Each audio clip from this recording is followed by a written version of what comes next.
Welcome, ladies and gentlemen, to the best sports show out. Episode 67 is on your screen. You're watching Highly Opinionated. I'm your co-host, Josh, working with the best co-host in the game. What's up, Tim? How you doing, my brother? What's good, man? I'm doing all right, man. I'm doing all right, just to say the least, man. Doing Yeah, I all think right. the world has been waiting to see your face since football, since the WildCard Weekend has ended. So uh, the man is here. The man, the myth, the legend is in the house. Good to see you, my brother. Always great to be in your presence. Always great to be in your presence. Ladies and gentlemen, the guy that makes us look good. No makeup, no nothing. Just hitting them fine buttons. My guy. What's up, Ross? How you doing, sir? I'm good. How you feeling, Josh? I am good, man. Everything good with you? Yeah, I can't complain. It was mostly a lot of good football this weekend.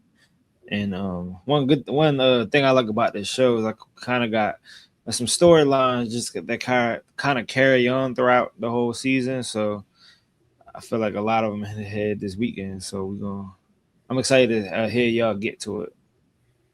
Yeah, it should be a great episode 67. Ladies and gentlemen, I want to thank you guys for tuning in and watching episode 66.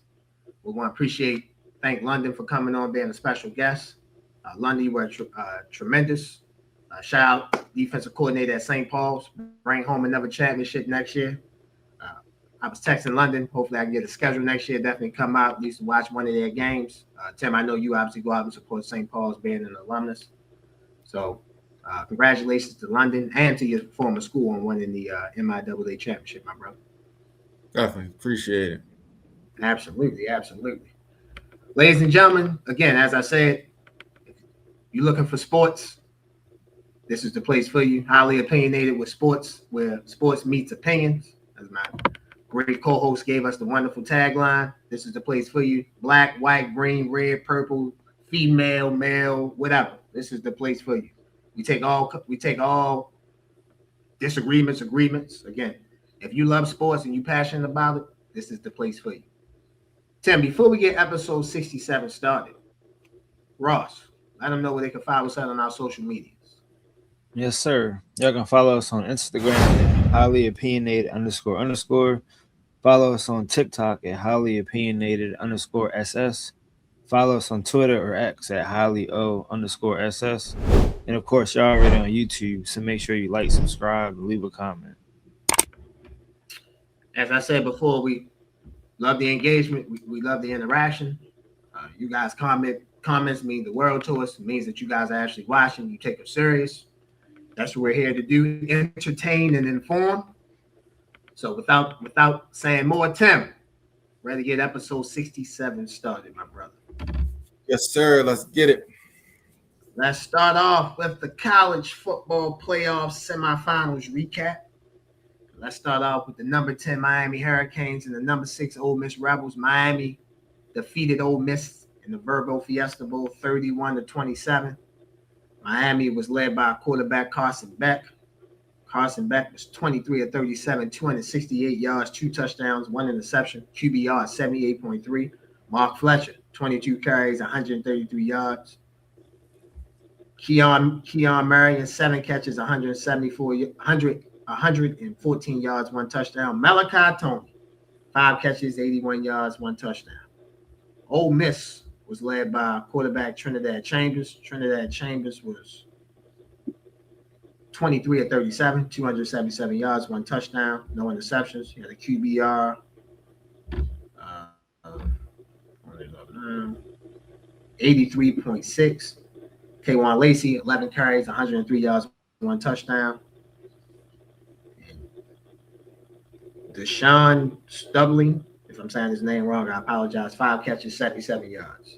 Tim, your thoughts on Miami advancing to the national championship game, our home national championship game? Yeah, man. Miami, man, they physically beating teams up, man. So in the first half, it was a pretty low scoring. The scoring explosive plays really started in the second half, honestly. Man, they just been dominant, like physically, you know what I'm saying? Just will, skill, just beating teams up, man. It was a great game to watch. I personally thought it was a pass interference on the last play of the game. I think they should have, you know what I'm saying? I think they could have got the ball at the 15. I don't know how that's not pass in front. But I mean, hey man, great game. Just wish it didn't end on something like that personally. But man, it was a great game. I think, man, Miami, they probably one of the better screen teams in the country. Like they run a lot of screens and they pretty effective with the screen game. Don't want to talk too much about them, the future matchup versus Indiana, but I'm interested to see how that's going to work versus Indiana because they physical as well. So, but man, shout out both teams, man. Good game, entertaining game from start to finish. Honestly, Ole Miss balled out as well. Just didn't make enough plays on defense at the end of the game to get the victory. No, you're 100% right. I thought Miami dominated in the trenches, especially on the offensive side. Now, you go look on the defensive side. My guys, Ruben Bain Jr. He only had one tackle. Hakeem Mesidor, he only had 4 tackles, no sacks. They got that sack from Muhammad Toure, number 1. So, just forward thinking into their next matchup, they're gonna need their pass rushers, the pass rush, Francisco Mendoza, in order for them to have a shot against beating Indiana. We'll get to Indiana in a second, but obviously they look like a well-oiled machine. Getting back to this game, this was obviously the best game of the 2 games.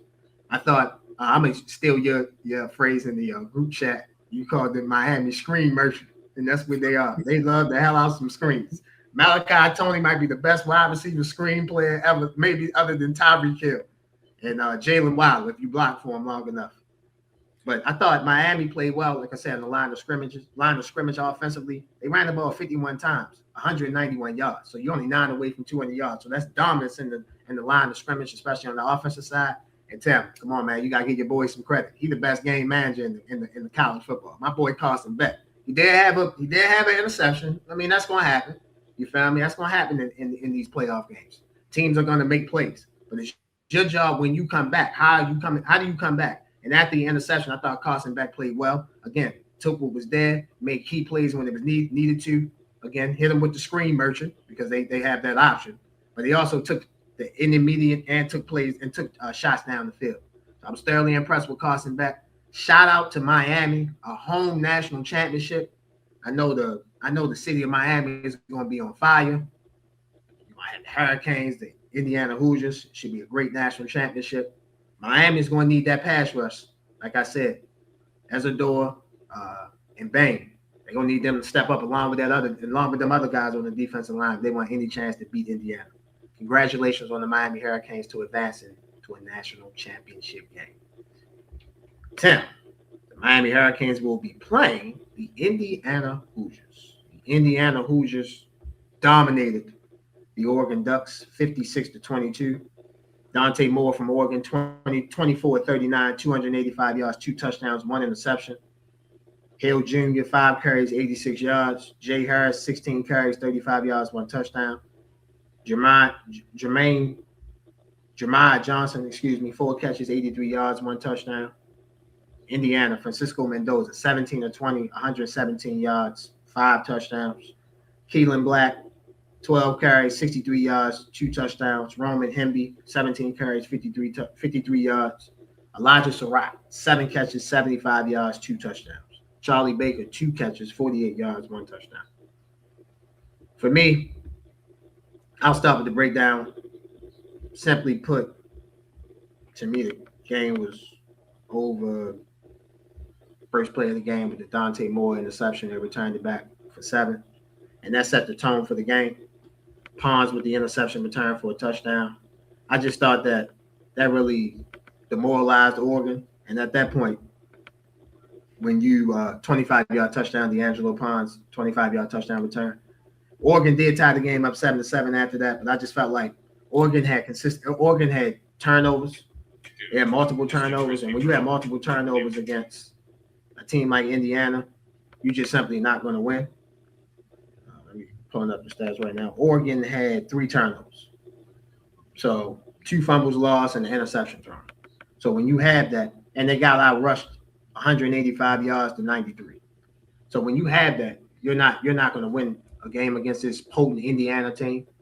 This Indiana offense, I'm not saying it's as talented because LSU had NFL players, like dominant NFL players. But the last good offense I remember in college, as potent as this Indiana's offense, was the LSU offense with Joe Burrow, Thaddeus Young, Jamar Chase, T. Higgins. I'm not T. Higgins. Jamar Chase, the guy in Minnesota, Justin Jefferson. They had someone else. He got drafted by Carolina, Marshall. So they had some weapons, and Clyde Edwards-Helaire. That's the last potent offense I remember seeing, like putting up this type of potency on offense. Shout out to Kurt Signetti. The Indiana turnaround, the Kurt Signetti turnaround, truly amazing. 2 years. Last year they went to the playoffs. This year they're in the national championship and favored, essentially in a road game, are favored by 7 points. Shout out to Kurt Signetti. Shout out to the turnaround. Indiana is the greatest sports turnaround. I think that's the greatest sports turnaround in my lifetime. From what they were to what they are, they're one game away from people saying, "Damn, this might be the best team in the last 5 to 10 years." Congratulations to Indiana advancing to the national championship game versus the Miami Hurricanes. Yeah, man. I told y'all, I think like halfway through the season, it might have been like a game or two at. I said there's 4 teams I didn't want to play. It was Indiana, Oregon, A&M, and Georgia. Indiana and Oregon played each other, so they canceled out. So I'll be giving y'all a little bit of game. Like, you know what I'm saying? I'll give y'all a little bit of game. Man, like you said, man, Indiana, man, they dominant right now, man. I think they will definitely have a case for the best team. I mean, I know it's the best college team, so I get the pro talk, but they're going to have a case. If they dominate Miami, they definitely going to have a case for one of the best teams ever in college football. I mean, they all 24 years. So, no, I ain't even going to go there. But average age 23 years old.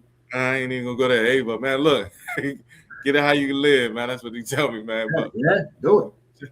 Shout out, man. Shout out Indiana, man. But Oregon, man, I ain't never believing in Oregon again, man. Yeah, I tell you, because it was a letdown. Like, it was bad. Like I didn't think the game was over after the interception because they scored right back. The play that did it for me was that fumble of hitting the guy running back elbow. That's when I was like, man, this is what Oregon do right here. This is the Oregon I know. Just choke, just choke. Because I think if he don't fumble there, they get a drive percolating. They only down 1 score. So you know what I'm saying? But that was just bad. Mendoza, man, he timing quarterback. Yo, you gotta get him off the spot. He throw a great back shoulder fade. Timing is impeccable. Like, his timing is, you know what I'm saying? No hitches in his drop back. 1, 2, 3, go. 1, 2, 3, 5 step. He got, like, you gonna have to get some type of pressure in Miami, and that's gonna be a tough one. I ain't gonna lie to you. Even at the crib, that's gonna be a tough game. That's gonna be a tough game, man. Shout out, man, Lanning, man. Y'all get it together. Big news, y'all did get Dylan Raiola in the transfer portal, so hopefully. Hey, let me say this. Do not be surprised, and y'all heard it here first. Do not be surprised next year if Dante Moore is still at Oregon. I don't, in my opinion, because so the great producer that we have, ladies and gentlemen, you saw him when we first started, Ross, he clipped the post of me saying, but the number 1 pick, the Raiders are going to take Fernando Mendoza. Well, I think that's already happened. They already wrote, they watched the game, they wrote the name down, that's happened. So if I'm Dante Moore, I'll go back to college. And what I do is, when you tell Dylan Raiola, when they met with Dylan Raiola, I'm sure Dan Lanning told him, because remember, they did this with Dylan Gabriel and Dante Moore. Dante Moore sat behind Dylan Gabriel, basically redshirted. Dylan Raiola, do not be surprised if Dante Moore goes back to college. I would not be surprised by that at all, because that last performance wasn't good enough for him to come out on that type of performance. So don't be shocked at all if they have both quarterbacks on the roster next season at Oregon. Yeah.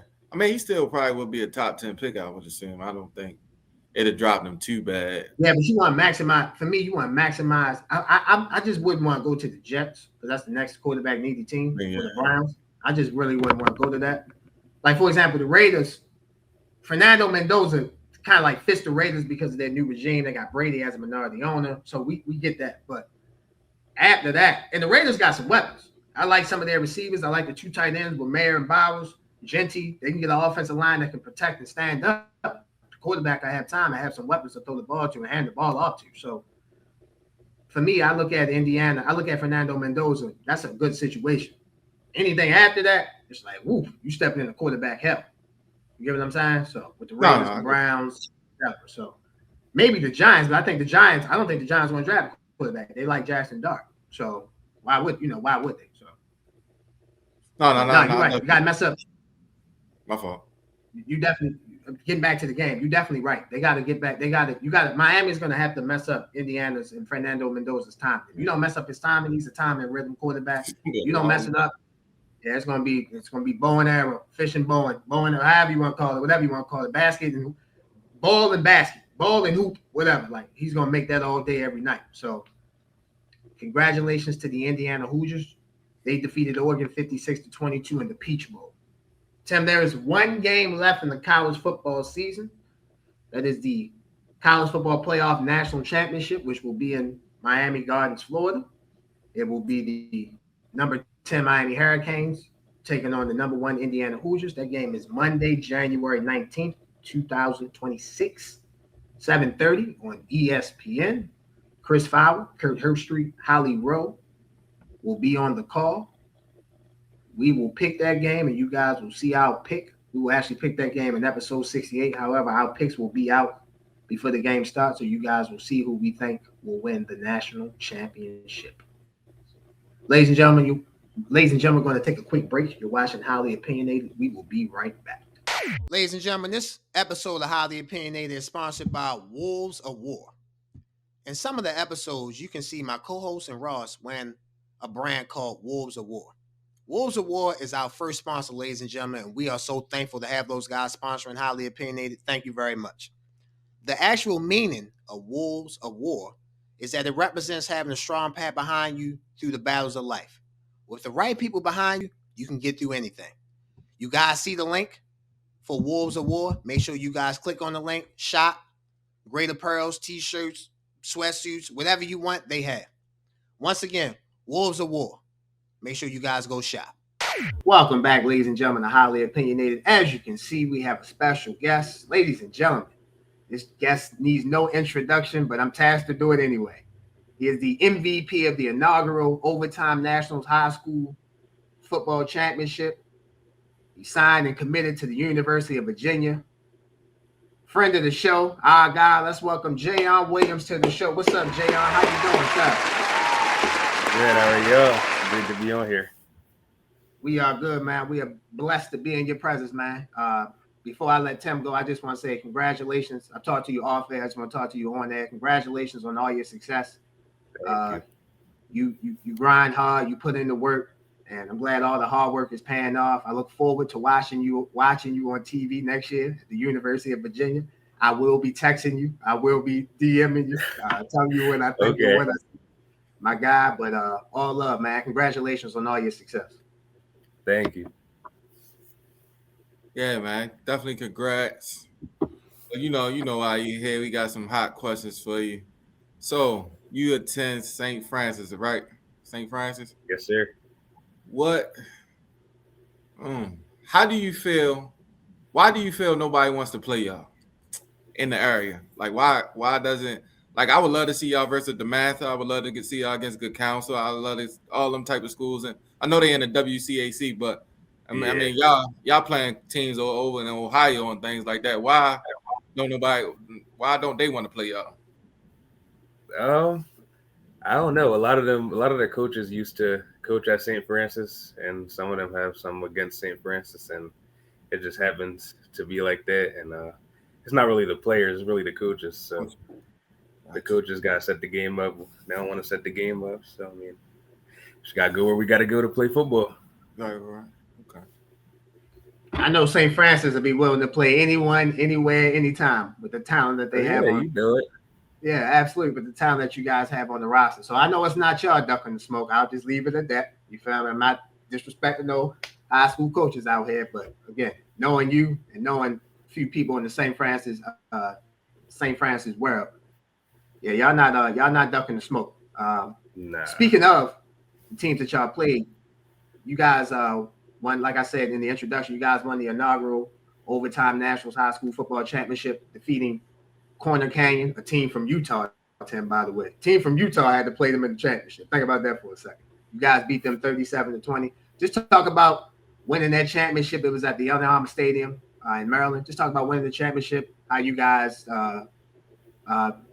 came out victorious in that game.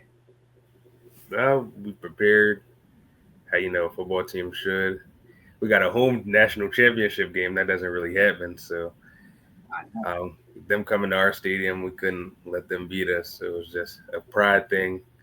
Nobody comes into Baltimore and beats the best team in Baltimore. So they had to protect our home turf, and overtime put it on at our home field, and it was on ESPN. Couldn't lose on TV. Absolutely. Go ahead, Tim. So they said you was the MVP of the game. Yes. Okay. Also, congratulations on that. Also, Thank you. Virginia commit. What made you choose Virginia? I'm from Virginia. I'm from Northern Virginia, Woodbridge. Also, Coach Elliott, Coach Gaither, Coach Lamb, they were also like the most genuine coaches I ever been around. They didn't tell me no lies. They just told it to me straight, and I liked that, and I supported that. So I wanted to be a part of it. Okay. Virginia's what Go ahead, position you Tim. play? What did you say? What position you play? For those who don't know. QB. QB. Oh, you okay.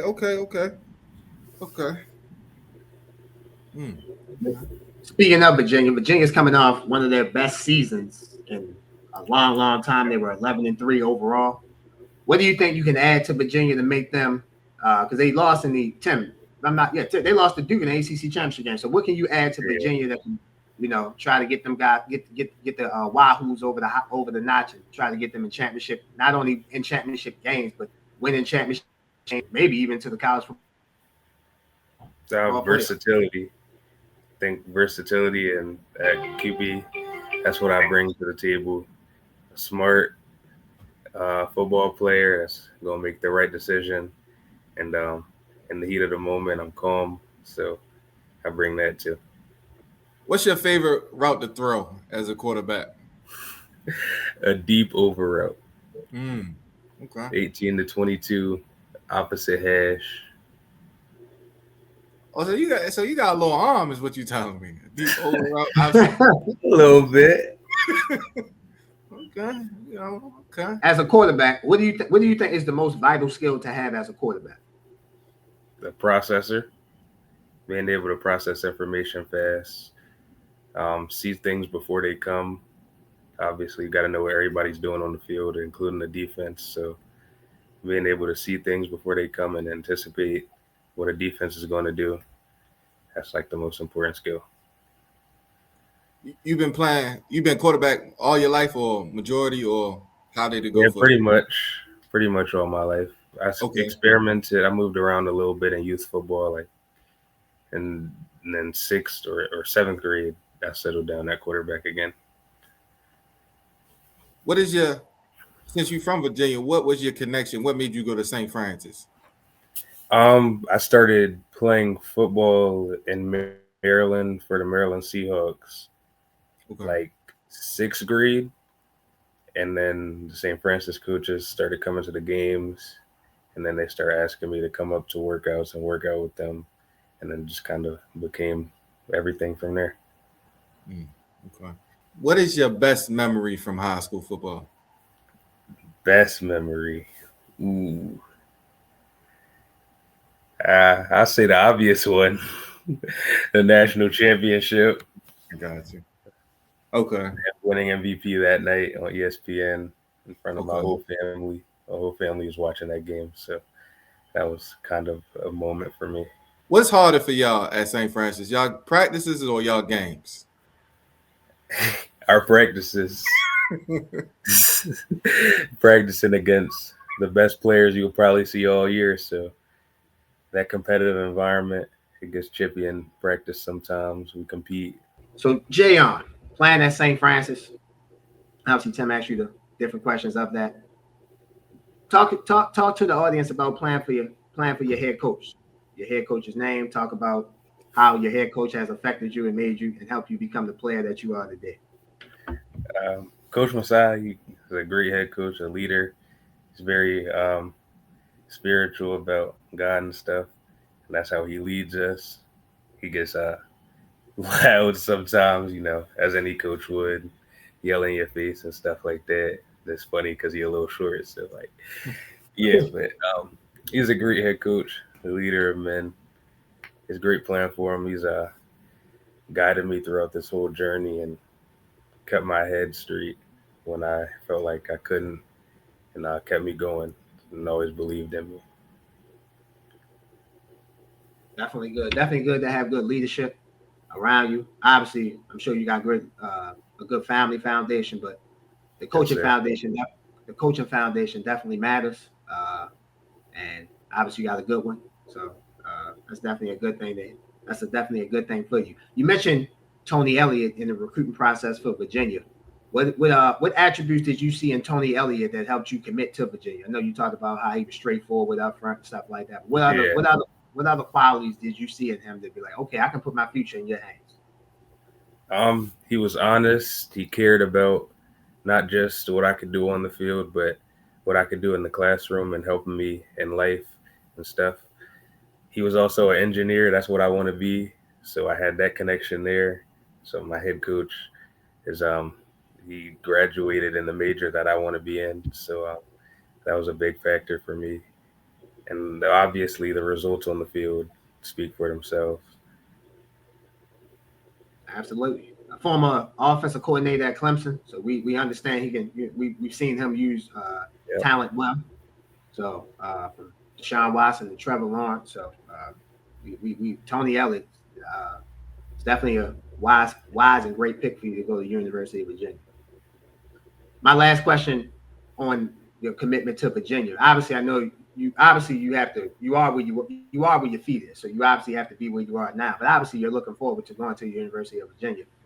What team or what teams are you? You can say all. I get that. But what team or what teams are you looking forward to playing that you see that you've been watching on TV your whole life? And you're like, man, I can't wait to run out and play at Florida State. Hopefully, by the way, y'all destroy Florida State. My co-host, he loves Florida State. Go down there and kick their ass. But hey, why he say that? Right? Did they offer you Florida State? Yeah. No. I gotta call my people. Don't get back. I make a call for you. Just just make sure. You know what I'm saying? I'll make a call. Florida State gonna call. Florida State gonna call after the freshman season. So be on the lookout for that day. Sorry, people at Virginia. I don't want no smoke. I love you guys. It's not me. I ain't saying nothing. It's not me.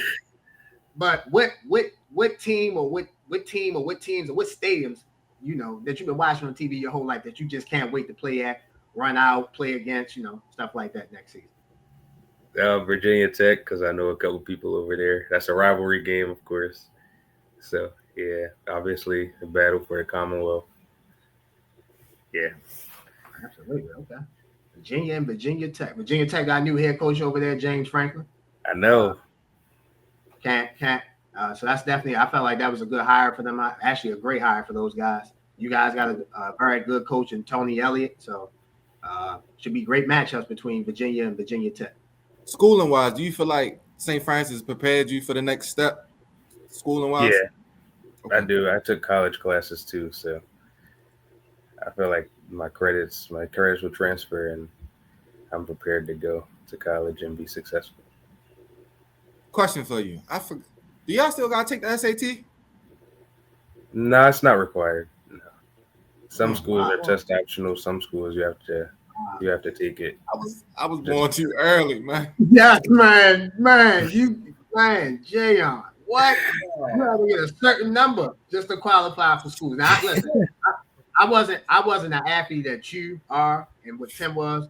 I was just a guy around sports. I played sports. I know sports, I feel like, but I'm not as good as athlete as you guys are. So I ain't gonna make it seem like that. But you had to get a certain amount to get to a school. And now, man, times all the change. Ivy Leagues are still any Ivy League school, you still gotta take it though. So. But everybody else, so what they base it off? GPA mostly or something? Or what okay.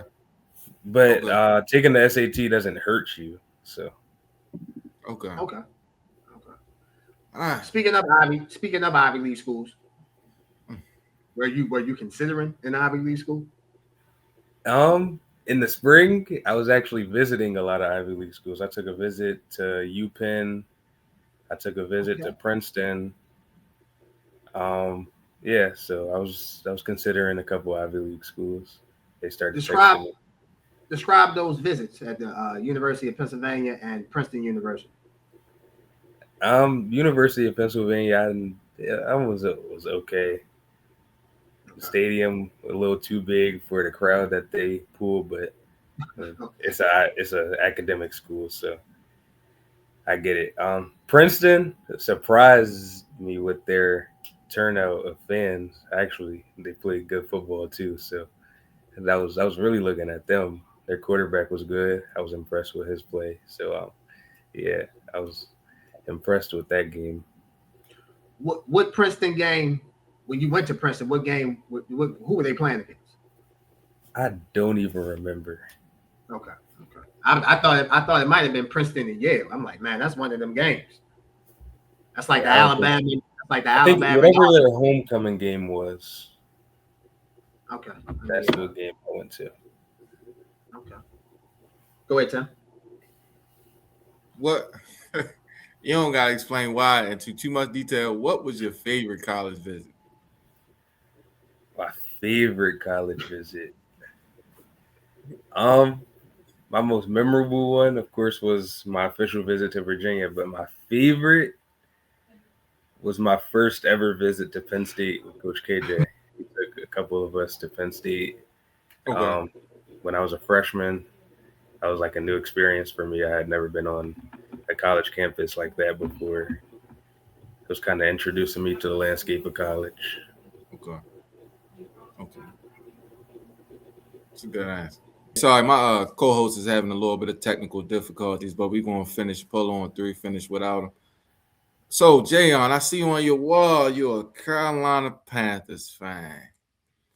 What made you a Carolina Panthers fan? Like, when was this since you was younger? Or, this is different.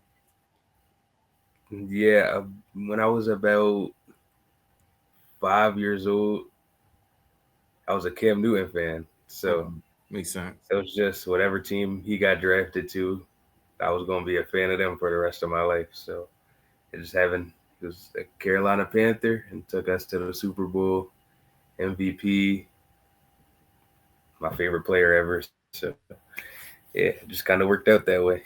Right. Okay. So I know you excited them for finally getting back in the playoffs. What do you think? What do you think of their matchup with the Rams? What you think? Do y'all have a chance? What you think?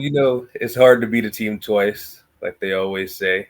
We already beat them once, so it was going to be tougher this time around, especially it's playoff time. I think we got a chance, of course. I think we got a chance against anybody. We've had all close games this year pretty much, like towards the middle to the second half of the year. So I think we have a chance in any game. It honestly depends on how Bryce Young plays. And I know that's cliche to say, but he really is the deciding factor in all of our wins and losses.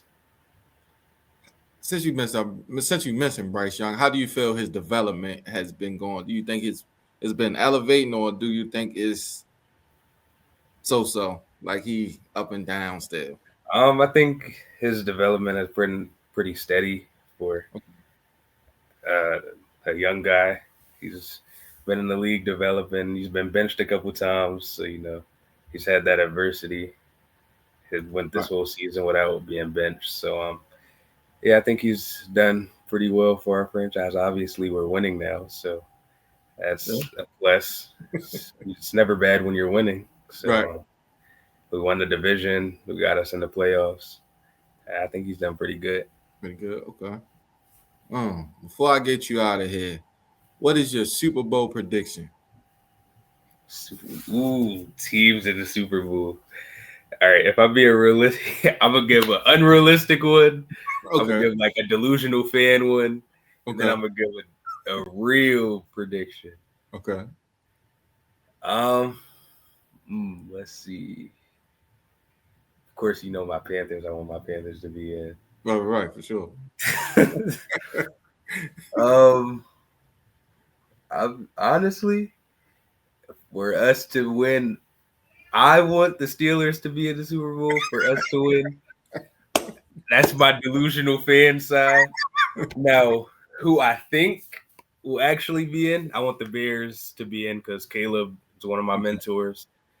And yeah, I like watching him play. On the AFC side, honestly, I don't even know. The AFC is like I could see honestly like any of the top 4 seeds getting it. Yeah, I think for the first time in a while, like it's really like the new faces versus like some of the old faces, right? So it's like Yeah, it's kind of a cool dynamic because you kind of know what you're gonna get from like Josh Allen, maybe Herbert, even Rodgers to a certain extent, but like Drake May and who else in the AFC side? Drake May, Trevor Lawrence, Bo Nix. Like it's still like some unknowns there, so it's some really interesting matchups to say the least for that AFC side. Like it's like not all the familiar names, like no Mahomes, no Lamar. Like so, it's like it's gonna be an interesting watch for sure this year. I know. I can't wait. My Panthers play. Panthers play today, so be watching that. Right, for sure, man. But definitely want to wish you the best on your future success, man. You always got fans over here at Highly Opinionated, man. Just when y'all play Florida State, don't whip up on us too bad, man. You know what I'm saying? Don't run. I wanted to go to that game when they played them. I wanted to go to that game when they played. I'm sure that would have been a crazy experience, man. I definitely appreciate having you on, man. Like I said, man, you ain't need anything from us, let us know, man, and appreciate your time, man. Thank y'all for having me. Thank you, bro. Ladies and gentlemen, this episode of Highly Opinionated is sponsored by Wolves of War. In some of the episodes, you can see my co-host and Ross wearing a brand called Wolves of War. Wolves of War is our first sponsor, ladies and gentlemen, and we are so thankful to have those guys sponsoring Highly Opinionated. Thank you very much. The actual meaning of Wolves of War is that it represents having a strong path behind you through the battles of life. With the right people behind you, you can get through anything. You guys see the link for Wolves of War? Make sure you guys click on the link, shop, great apparels, t-shirts, sweatsuits, whatever you want, they have. Once again, Wolves of War. Make sure you guys go shop. Welcome back, ladies and gentlemen. Episode 67. Best sports show out Highly Opinionated. Jam-packed episode 10. Let's get to the NFL WildCard recap. Let's start off games in order. Start off with the first game. The LA Rams and the Carolina Panthers. The Carolina Panthers gave the LA Rams a scare, but the Rams went to Charlotte, got the much-needed win, survive and advance. 34-31. Matthew Stafford, 24-42, 304 yards, 3 touchdowns, 1 interception. Kyron Williams, 13 carries, 57 yards. That man pooping the court. 10 catches, 111 yards, 1 touchdown. Carolina was led by quarterback Bryce Young, 21-40, 264 yards, 1 touchdown, 1 interception. Chuba Hubbard, 13 carries, 46 yards, 2 touchdowns. Jalen Coker, 9 catches, 134 yards, 1 touchdown. Tedero McMillan, rookie out of Arizona, 5 catches, 81 yards. Tim, your thoughts on the LA Rams advancing to the NFC divisional round to face the Chicago Bears? Man, I told y'all this game was going to be closer than what everybody thought, man. Man, Rams, man, that secondary, man, if they it ain't good, man. I've been telling y'all that for a while now. That's their one weakness on defense. That secondary. If Verse and Fisk and them guys ain't getting pressure, man, they can be had, man. But man, I know the Rams got the win, but shout out to Panthers, man. They showed me something, man. I thought the game would be close, but man, they really fought, man. Like I like what I seen from that team. Like they was balling, they was hungry. Had to lead late. I mean, Stafford had to do a game-winning drive, but man, that was a good game, man. That was a way to set the tone for playoff season. Shout out to Rams, man. Looking forward to their next matchup. Good game, man. Good game. So you were 100% right on this game. I thought the Rams would win. I didn't think they'd win by 10, but I thought it'd be comfortable. Carolina make a run at the end of the game, but no, Carolina really showed up and showed out. Let me ask you a quick question. Would you after this game, would you do Bryce Young's 5th-year option? Would you extend his 5th-year option? Yeah, I would. To see. Now this year, yeah, I would see because he was up and down. So it's like, let's see if he put it all the way together this year. You know what I'm saying? This would be the year, not make a break, but he essentially playing for a contract. So I would I would extend it. So this is twofold. I would extend it, but I'm gonna be honest with you, and I like Bryce Young. He went to Alabama. You know my affinity for Alabama. I don't think he's a franchise quarterback because franchise quarterbacks or quarterbacks that are good enough, they can win you games like this. You know what I'm saying? And I just don't ever see him in Carolina. Maybe he can go to another destination. I'm just saying in Carolina. I don't think they have the right structure, the right team built around him for him to get his maximum, for Carolina to get that maximum value for Bryce Young. So for me, I would extend it, but I would definitely be having my eye if I'm Carolina on the next quarterback, whoever that may be. Maybe it might be a veteran, maybe it might be a rookie, maybe it might be someone on someone else's team. But for me, I would definitely, because I just don't think Carolina and him. I don't think that's going to match. I don't think that's a good mesh. I should say. I said mesh. I don't think that's a good match for Bryce Young to get his maximum value. I don't believe in Dave Canales like a Kyle Shanahan or Sean McVay or Kevin O'Connell, somebody like that. So if he got with one of them, I feel like they can get the maximum value out of him. I think Dave Canales is a good coordinator. I don't think he's a great coordinator. Well, he's a good offensive coach. I don't think he's a great offensive coach. I know he's the head coach, but he's essentially the play caller for Carolina. So now getting to the game, Matthew Stafford was clutch. Matthew Stafford, in my opinion, showed why he was the MVP. Team was doing his back. When you're a top 5 quarterback, you're supposed to uplift and overcome. And Tim said that the Rams secondary, if the Rams don't win the Super Bowl, it will be because of the secondary. Their secondary is god awful. And we saw that against Carolina the first time they played in Week 13. We've seen that in WildCard Weekend. So that secondary has if you're a wide receiver, you can have a field day against the Rams secondary. But Matthew Stafford overcame that, took them on a game-winning drive, touchdown pass at the end of the game to Kobe Parkinson to end the game. So I want to give credit, 19-yard touchdown pass with 38 seconds left to Kobe Parkinson. But to me, ladies and gentlemen, I want to show you the play of the game. Obviously, you guys are going to talk about the Kobe Parkinson 19-yard touchdown pass. But this play right here was the play of the game. Stafford looking, throwing, over Nakua's head, and broken up. Nakua turned into a...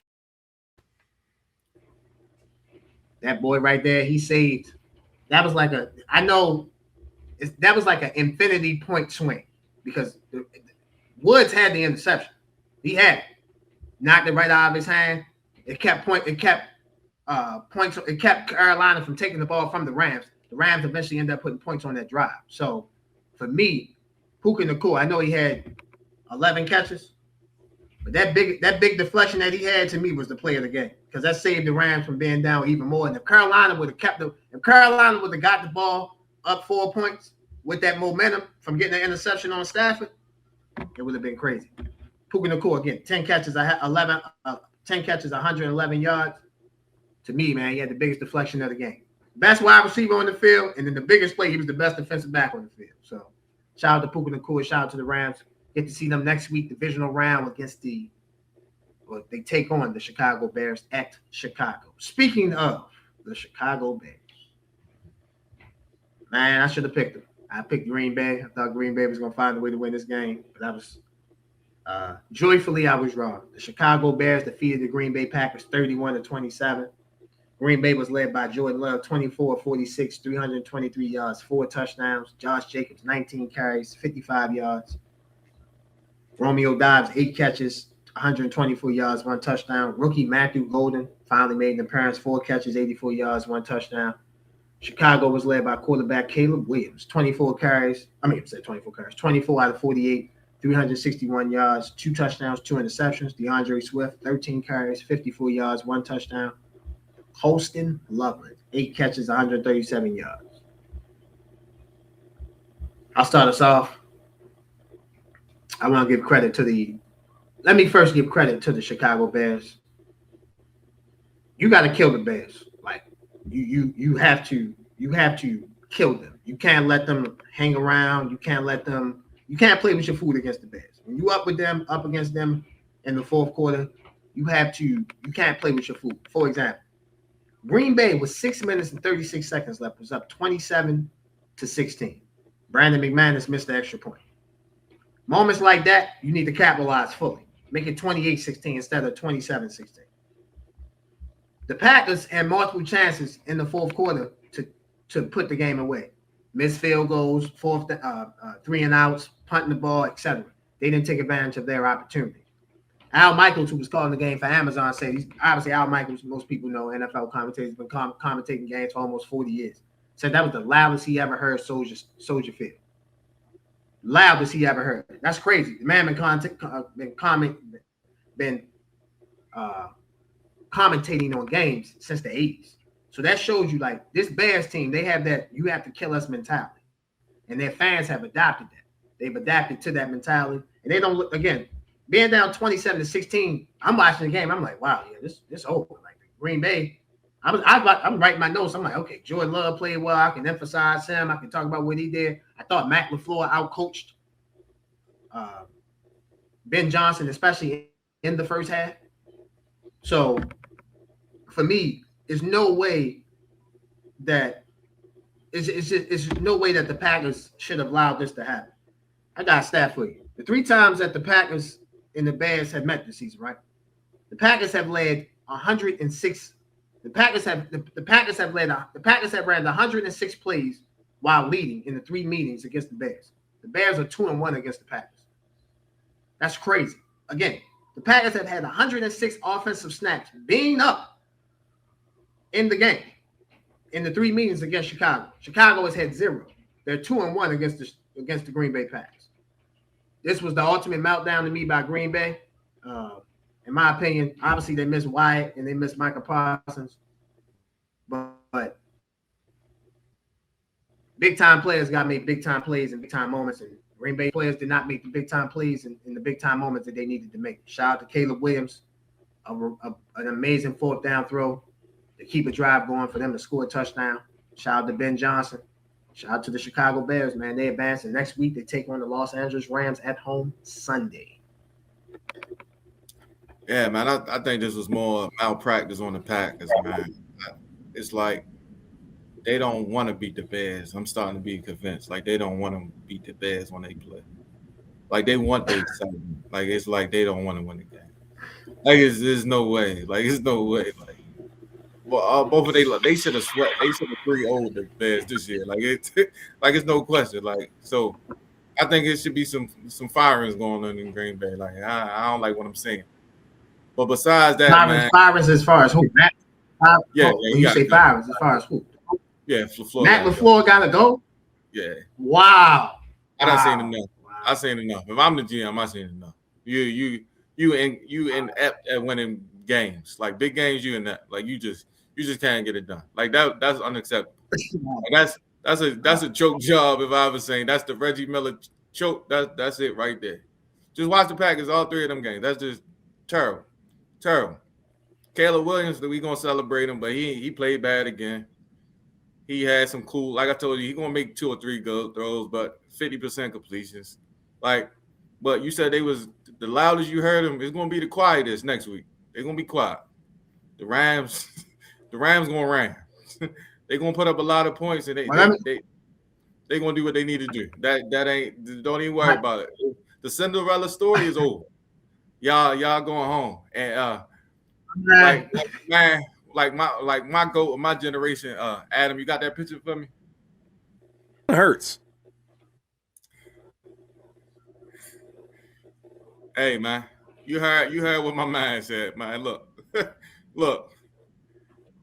You see what Wayne said, man. Look, that's how we all feel, America. Oh my God, bro! Yo, can we let this go?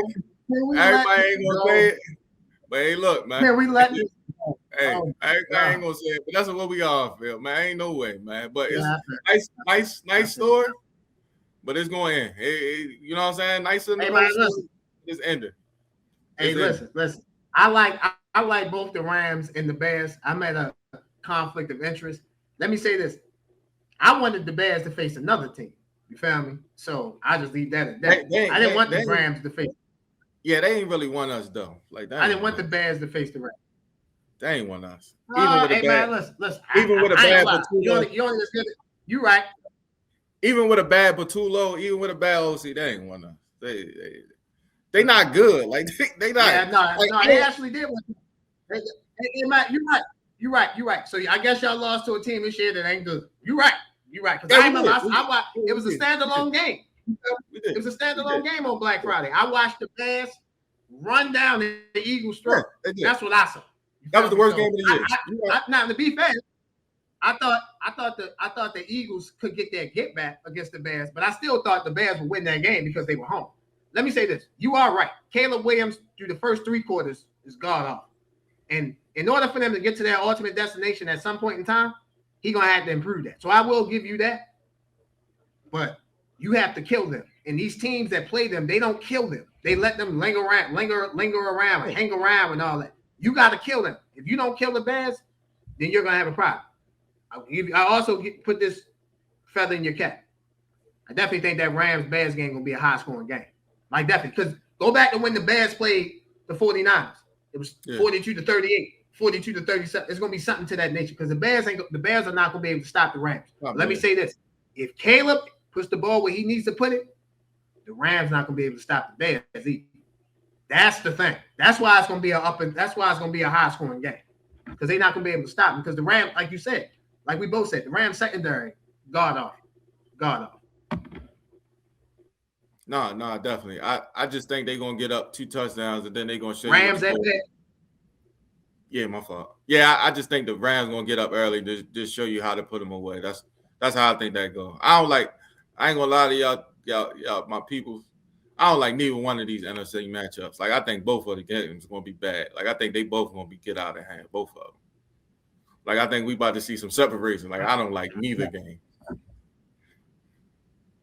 No, I got you. Look forward to it. We might disagree on that. We'll see how I go in the pick selection when we make those picks. Next game, we're going to recap Buffalo Bills. Buffalo Bills went down to Jacksonville, defeated the Jacksonville Jaguars 27-24. Buffalo was led by Josh Allen, 28-35, 273 yards, 1 touchdown. He had 33 yards on the ground, 2 touchdown runs. James Cook, 15 carries, 46 yards. Khalil Shakur, 12 catches, 82 yards. Brandon Cooks, 3 catches, 58 yards. Jacksonville was led by quarterback Trevor Lawrence, 18-30, 207 yards, 3 touchdowns, 2 interceptions. Travis Etienne, 10 carries, 67 yards. Parker Washington, 7 catches, 107 yards, and 1 touchdown. Tim, your thoughts on the Buffalo Bills advancing to the AFC divisional round where they will travel to the number 1 seed Denver Broncos? Man, how that song go? Ain't no sunshine when she comes, man. That's Trevor Lawrence for y'all guys. I'm telling you, Trevor Lawrence. When it's time, man. Trevor, man. Hey, man. But, man, I ain't gonna lie, the best quarterback of the weekend, man, Josh Allen, man. Like, you know what I'm saying? Like, cleanest game, did everything he was supposed to do. 2 touchdowns, you know what I'm saying? Will attain the victory.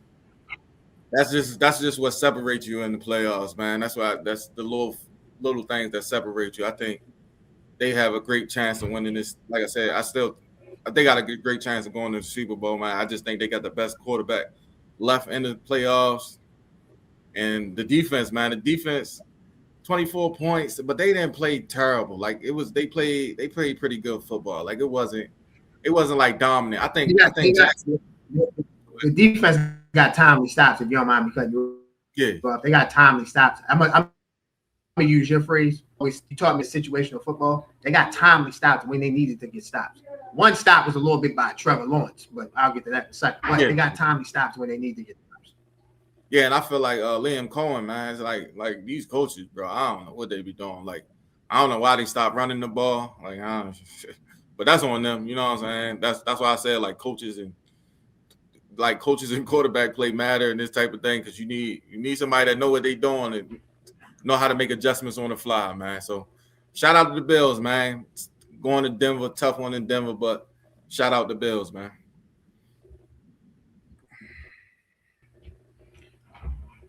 So I know Trevor Lawrence had 2 interceptions. One, you are out. I'm fair to all quarterbacks. When the ball gets tipped up in the air, tips and overthrows, you got to get those. I thought the last interception wasn't on him. I thought the ball, White just made a great play, tipped the ball up in the air, and Bishop caught the interception. So I felt like that was a great play. The first interception was on him. That was a bad read, threw the ball right to Shaq Thompson. So that was a bad read in my opinion for Trevor Lawrence. For me, I thought Jacksonville had that opportunity to win the game, but I gotta give you credit on this. You said this before the season started, and I had him number 2 on my list, but right now he has definitely moved up to number 1. Josh Allen, the best quarterback in the NFL. He's the best player. He's the best quarterback in the league.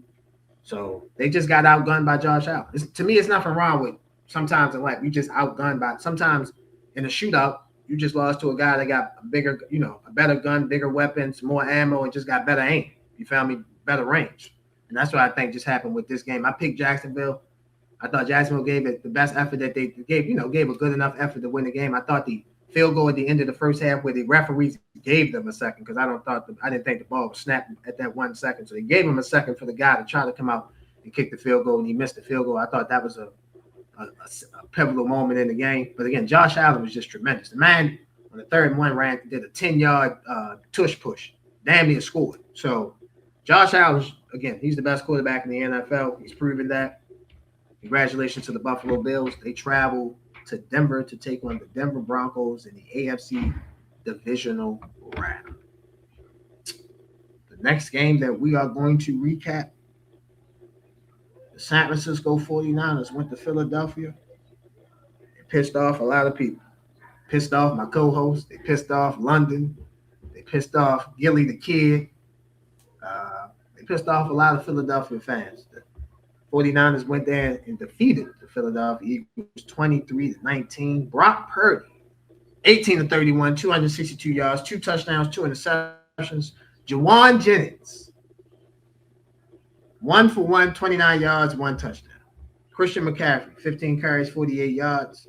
Demarcus Robinson, 6 catches, 111 yards, 1 touchdown. Christian McCaffrey, 6 catches, 66 yards, 2 touchdowns. Philadelphia was led by quarterback Jalen Hurts, 20 of 35, 168 yards, 1 touchdown. He was only sacked 1 time. Saquon Barkley, 26 carries, 106 yards. Devontae Smith was your leading Philadelphia receiver. He had 8 catches, 70 yards. Tim, your thoughts?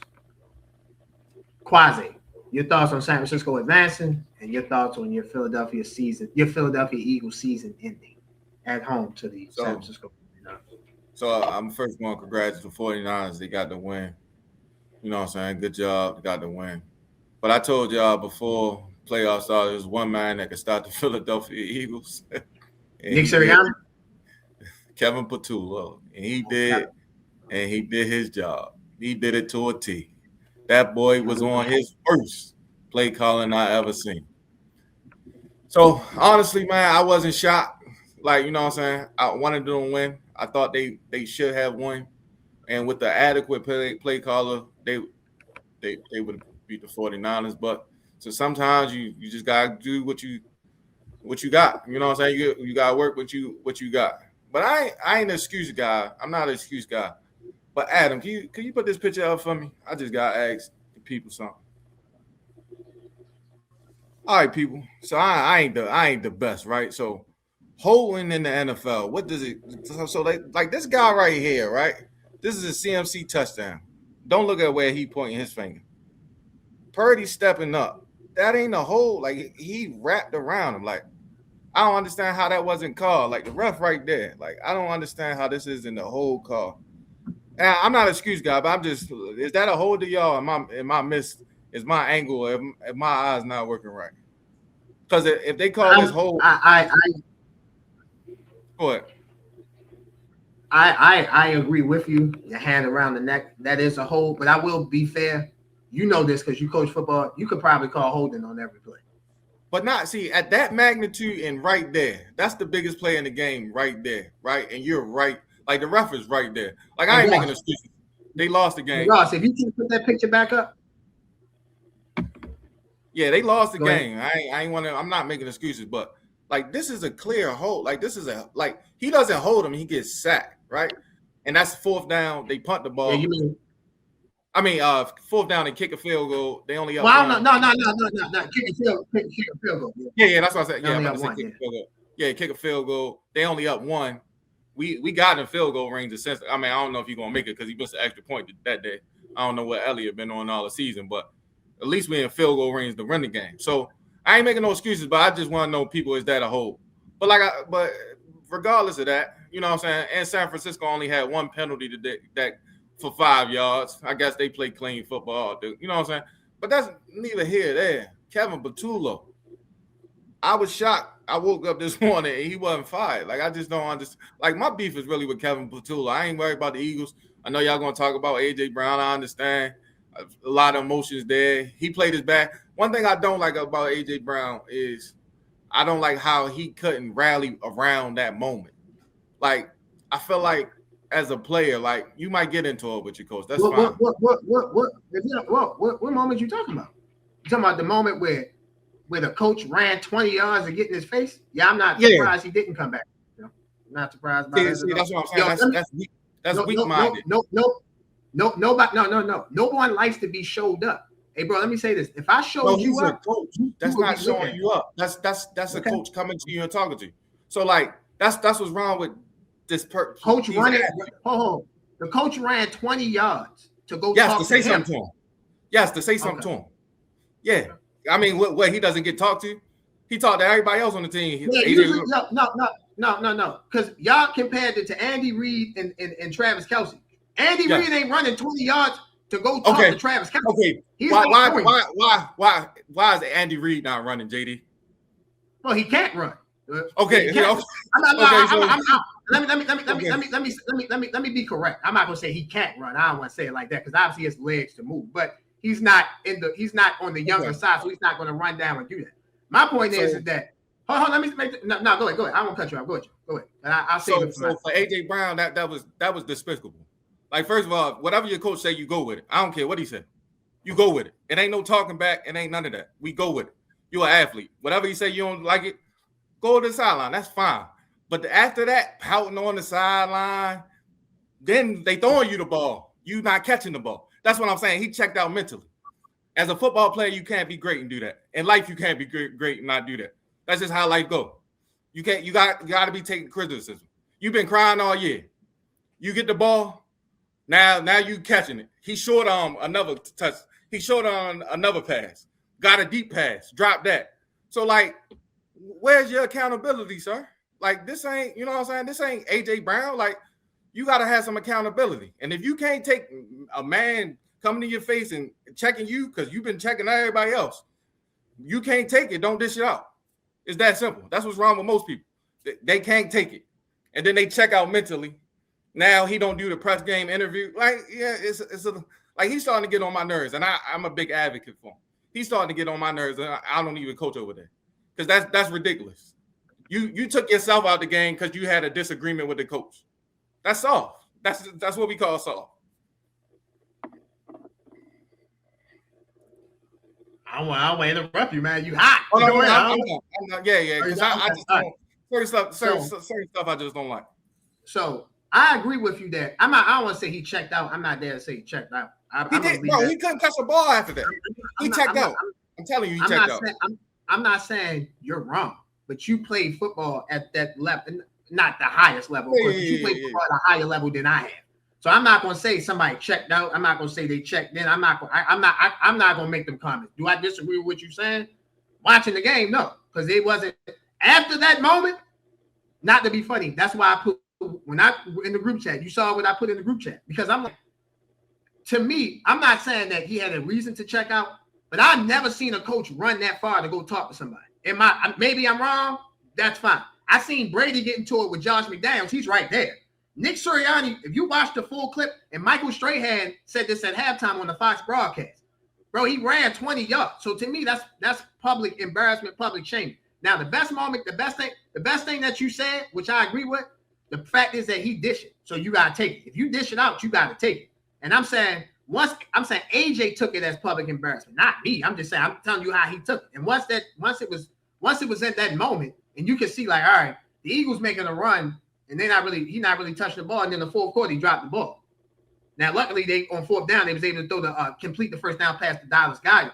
But they went to him on third down. They went to him on third down in the fourth quarter. So I'm agreeing with you. Mostly, I think it was two wrongs in that moment. I think Sirianni could have handled that a little differently with A.J. Brown. But A.J. Brown could have played better. You can't ask for the ball. I'll give you an example. Somebody can't say, I want to host a show, and then when you host a show, you just sitting here like this. You can't do that. Like, bro, that you what good are you just sitting here? So my point is that you can't ask for the ball and not catch the ball. A.J. Brown had 7 targets, and they had 3 catches for 25 yards. So I agree with you on that. He has to play better. I thought the Eagles receiver, Smitty, had a ball that he could have caught. Ball went off his hands. I thought Jalen Hurts could have played better. The offensive coordinator, I'll get to that in a little bit, but that's been a problem. That was a problem once Kellen Moore took the Saints job. So not surprised by that at all. But let me give some love to the 49ers. To go on the road and defeat the Super Bowl champions with your 5th, 6th, and 7th string linebackers. Listen, I know we got to do this in a couple weeks. My Coach of the Year vote has already been submitted. If Kyle Shanahan don't win this, bro, this is a catastrophe. I don't mean no harm. Shout out to Sean Payton. Shout out to Mike McDonald. I get all that. The 49ers have every excuse on not to be good. They don't have their number 1 receiver. Brandon Ayuk didn't play. Ricky Pearsall was hurt. They lost George Kittle to a torn Achilles. Offensive linemen been in and out. Only consistent on their offense has been McCaffrey. Brock Purdy has been in and out of the lineup. Matt Jones took some snaps. On the defense, they lost their first-round pick, Michael Williams out of Georgia. He had a season-ending injury. They lost their best pass rusher, Nick Bosa. They lost their best linebacker in Fred Warner. The best corner that they had last year is on the coach, Shadarius Ward. He's on the coach. Amazing coaching job by Kyle Shanahan. Amazing coaching job by Robert Saleh. Congratulations to the 49ers on advancing to the NFC divisional round. Next game, we're going to recap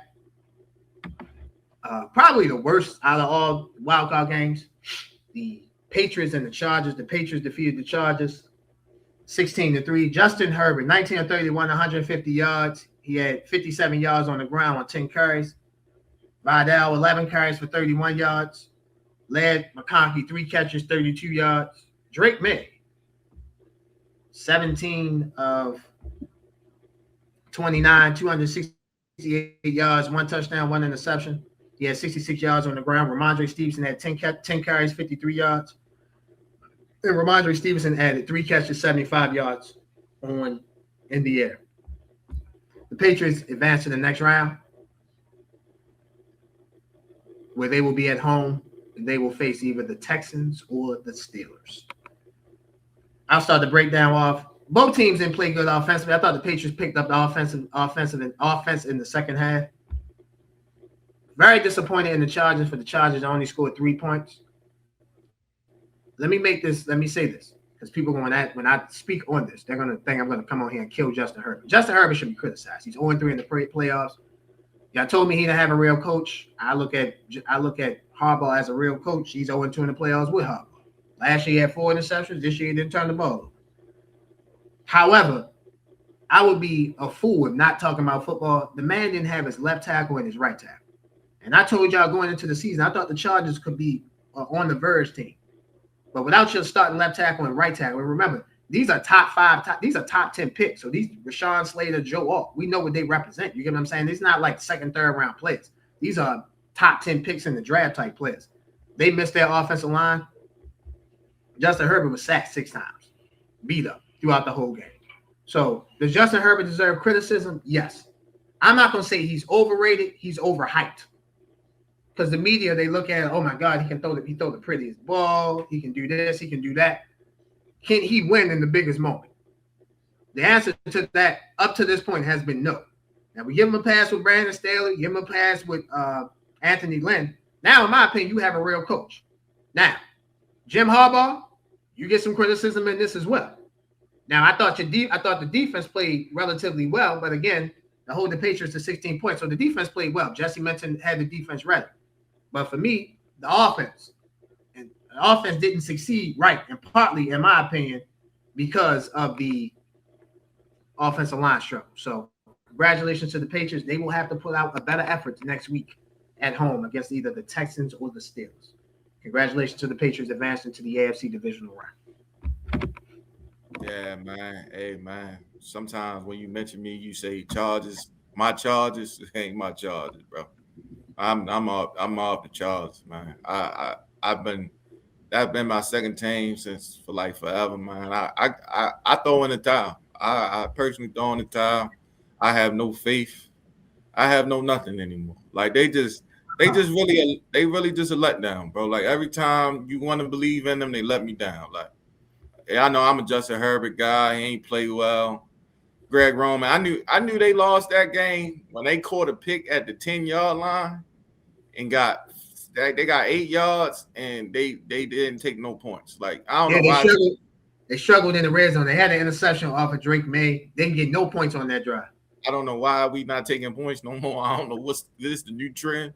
Jags ain't take a field goal early when they went for. Like, I don't know what's going on. The Trevor Lawrence play where he slipped over his feet. Yeah, so I don't know what's going on, but yeah, man, Chargers, man.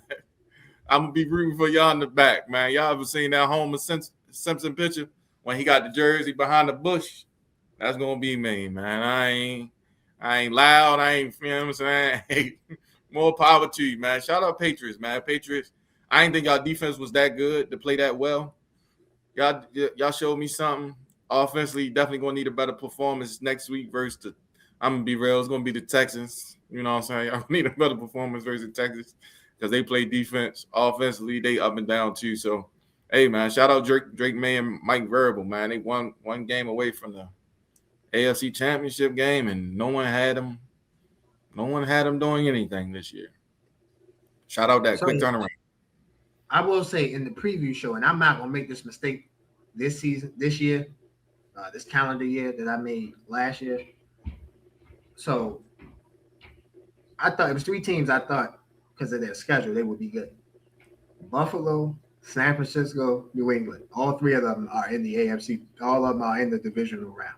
Scheduling matters. Who you play, when you play them, how you play them, the scheduling look like. So I'm definitely will be keen to that this year. And I won't make the same mistake I did with playoff predictions this year this season that I made last season. So shout out to the Patriots, Mike Vrabel, Josh McDaniels. Those guys playing well. Milton Williams came back. Landry came back. So shout out to the Patriots, man. Getting that win and advancing to the next round. Again, we'll find out who they play. Either the Houston Texans or the Pittsburgh Steelers. Now it's time to recap the last game of NFL WildCard Weekend. The Houston Texans and the Pittsburgh Steelers. Dominated performance by the Houston Texans. They went to Pittsburgh and ended the Mike Tomlin era. They defeated the Pittsburgh Steelers 30-6. C.J. Stroud 21-32. 250 yards, 1 touchdown, 1 interception. Woody Marks, 19 carries, 112 yards, 1 touchdown. Nick Chubb, 10 carries, 48 yards. Christian Kirk, 8 catches, 144 yards, and 1 touchdown. Pittsburgh Steelers was led by quarterback Aaron Rodgers, 17-33, 146 yards, 1 interception. He was sacked 4 times. Jalen Warren, 12 carries, 43 yards. DK Metcalf, 2 receptions, 42 yards. Tim, your thoughts on the Houston Texans advancing to the AFC divisional round where they will take on the New England Patriots? Man, this game pretty much went like I thought, other than the 3 turnovers by Stroud. I thought the Steelers was outmatched. They just wasn't that good. Arthur Smith limits the offense. They a lot of screens, a lot of checkdowns, don't really attack vertical down the field. Versus a fast-flying defense ain't really going to work. Defensively, they actually held up for a while based on Stroud turning the ball over to 2. I guess was 2 of them fumbles. I guess both of them. I don't know. One of them might be considered an interception too. I don't know. I can't remember what it was considered. Might have been 2 fumbles, 1 interception. The interception on the red zone late, but yeah, man, the Steelers, man. I told y'all last week. No, 2 weeks ago when Harbaugh and them was playing. I said I think both coaches going to get fired, step down, whatever term they want to use. And it went like I thought. I mean, it just was time. Like, you know what I'm saying? 19 years, no playoffs wins since 2016. Like, you know what I'm saying? The roster wasn't the greatest, but a couple of them years, you definitely could beat the Browns. You can beat I forgot who they lost to in 17, but he got some losses that, yeah. Then if you look at the scores, they've been getting wiped out in the playoffs. Like most of the games they've been losing, they ain't even close. So I understood that, but man, I'm gonna end on the clip in the picture, man. Hey, Adam, can you play the clip for me?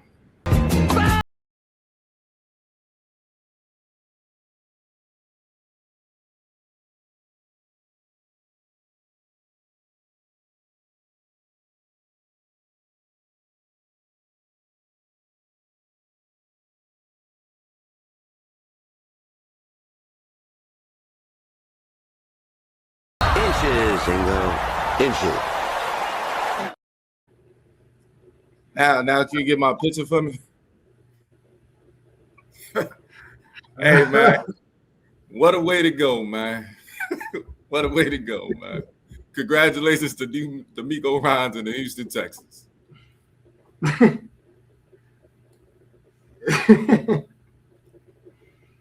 Man, that's what it looked like. That's what it looked like. I picked the Steelers. I was so happy at the beginning of the game. It was 7-6. I had a chance to take advantage of a turnover by C.J. Stroud, and they just couldn't do it. Got nothing. I know your infinity, or I'll say lack of love for Arthur Smith. I'm not defending Arthur Smith, but this particular team just ain't got the talent to stretch the ball down the field, in my opinion. They got one semi-vertical threat. You got DK, and that's basically they had to sign Adam Thielen and Marquez Valdez-Scantling. The tight ends, they going to attack them, the middle of the field, but they ain't got no vertical speed. So, tough way for the Steelers season to end. That Aaron Rodgers cat thing, that was hilarious. I picked the Jets. I learned from my mistake last year. I picked the Jets to go to the Super Bowl last year and saw what I needed to see. So I think, let me say this. I know Mike Tomlin stepped down as the head coach of the Steelers, but I feel like it was an accomplishment for them to just get this team into the playoffs. This particular team, I know the division was weak, but the division didn't live up to usually what the division standard should be, with Baltimore being a contender.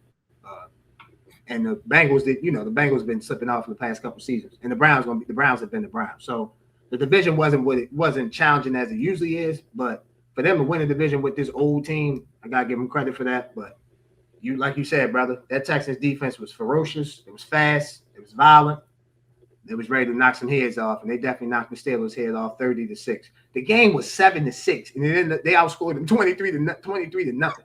And 2 of the touchdowns was on defense. Defensive lineman, I forgot the defensive lineman name, and then they had a pick 6 at the end of the game. So tough situation for them. Congratulations to the Houston Texans advancing to the next round to take on the New England Patriots. Ladies and gentlemen, it is that time, the best segment in sports. Ladies and gentlemen, as always on the football season, let's talk about it. Will be our takeaways from the NFL Week 10. NFL wildcard takeaways, my brother. You start us off.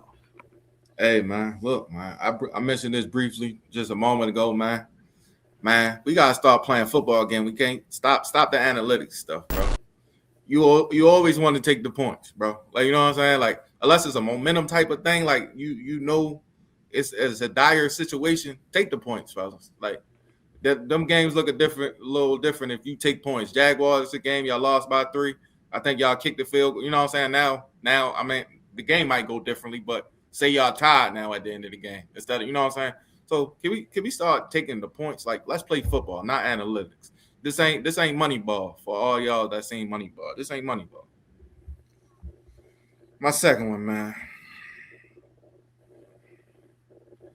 We gotta start holding these coaches accountable, man, for these suck jobs they doing, man. Because this is a lot of suck jobs out here, man. Like what we like LaFleur. Like if I was the GM, you would have after you shook his hand, you would have shook my hand. Appreciate you, sir. Patullo, I don't even know how you lasted this long. I've been asking. Yeah, that's the question. That's the question. I've been saying I don't even. But after that game, you'd have been shaking my hand. Like you know what I'm saying? I appreciate your services. Like I don't know, you know what I'm saying? I don't know what's going on.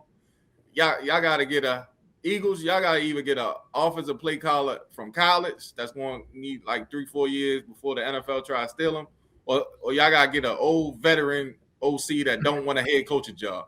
Like y'all gotta get one of them because my boy can't keep getting OC every year, and then they saying he's sorry, and then we look at the all-22 film, the fool running 4 verticals on cover 4, and that's why he threw it to Goddard because it wasn't nobody open, so he just said, hey, A.J. Brown ain't catching the ball. I'm just going to throw it to the guy who been catching the ball. So, you know what I'm saying? When we watch that all-22, it really show you what be going on, and his play calling is the worst. Arthur Smith, boy, he make you look like Shanahan. That's how bad Patullo is. He make you look like, and you garbage too. You sorry too. My last one. I think I'm gonna be halfway right again on the Super Bowl petition, man. The Bills gonna get in there for me, man, and we gonna get Bills Seattle Super Bowl, man. That's a Super Bowl I want to see. I think that'd be the best matchup. The Rams might be a better shootout matchup if you want that type of game, but the Bills Seattle will be a better clash matchup, like a better good defense versus good offense type of thing. Like you'll get to see who coaching staff better. So that's my 3. It's your 3 for the week, brother. As always, great NFL takeaways. So I start off with my takeaways for this week. So you remember we had Ben on the show? We had Ben on Ben a couple episodes ago. You remember it was early in the season, and I said right here, and I told you guys that the NFC West is the best division in football. People were like, man, no, it ain't. I mean, it's the NFC East. You got this division, AFC North. You got this division, that. You know, I'm not good at math. There's 4 teams left in the NFC. 3 out of the 4 teams are from the NFC West. That would be 75%. Pretty good goddamn number to me. If you at 75%, I mean, you aiming high. Shooting high, aiming high, hitting high. NFC West has proven that I was right. That is the best division in football. Tim mentioned the Seattle Seahawks. We might differ on how far Seattle might go, but they're still the number 1 seed. They've earned that. The San Francisco 49ers. Resilient football team. We understand what they represent offensively with Kyle Shanahan, one of the best offensive wizards in the game. And the LA Rams, you have Sean McVay, and you have Matthew Stafford. You have that good defensive line that can get pressure on you. So the NFC West is the best division in football. My next takeaway. So before you play these clips, I just want to set this up. So my compadre, if you guys notice, I started to go back and forth with my compadre when we started talking about the 49ers and the Eagles. And I started to go in. I'm like, nah, let me save it. Let me wait. So this is what I was waiting for. I was right about the Eagles the whole time. Hey, Raj, run that first clip. Can you run that clip from episode 48, please? The Philadelphia Eagles. I'm going to just do 2 things. I do not think they will repeat. I think they're very good. I just do not think that they will repeat. They have a new offensive coordinator. The last time we seen Philadelphia with a new offensive coordinator going into a season, they started off 10-1, and then they lost in the wild card to the Tampa Bay Buccaneers. And people will say we knew they were going to lose because they was running the same plays on offense. I don't think the Philadelphia offense will be as crisp as it was, and you heard it here first. Ladies and gentlemen, I said that the Eagles' first game was September the 4th. I said that September the 1st. You guys saw that September the 3rd. So, for me, I can't just blame Kevin Petula.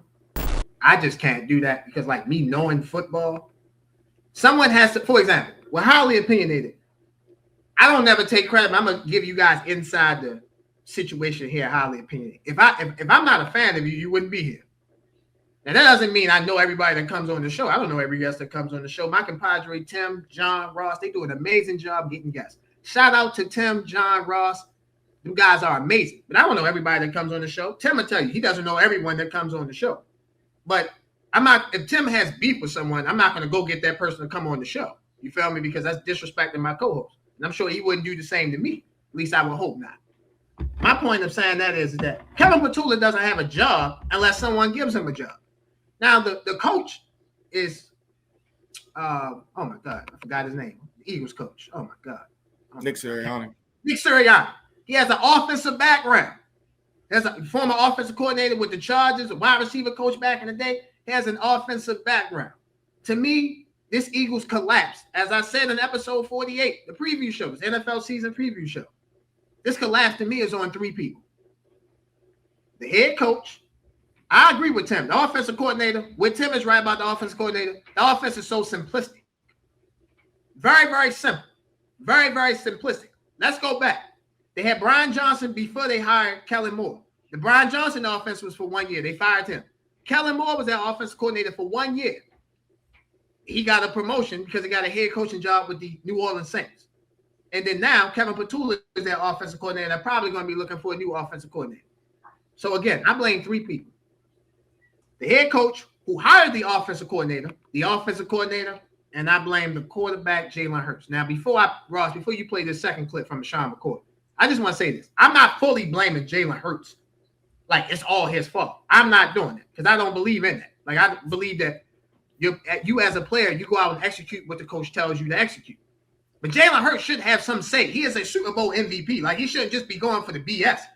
If you know a play isn't going to work, you should have some say into you should have some say into the play. We saw that when the Ravens won the Super Bowl with Joe Flacco. Joe Flacco's not the quarterback that is not the forward quarterback that Jalen Hurts is. He might be a better passer of the ball, but he's not as mobile and doesn't bring the intangibles that Jalen Hurts has brought to the table. And the Ravens had confidence in him. So for me, I blame it on these three. I blame it on the head coach, offensive coordinator, and the quarterback. Ross, can you play this clip now? Ross, one more thing. Before you play this clip of what LaShawn McCoy said, again, watching the offense is very simplistic. Now, do I agree fully what LaShawn McCoy is about to say? No. But I think some of this has to be an account of why the Eagles' offense has looked simple this season.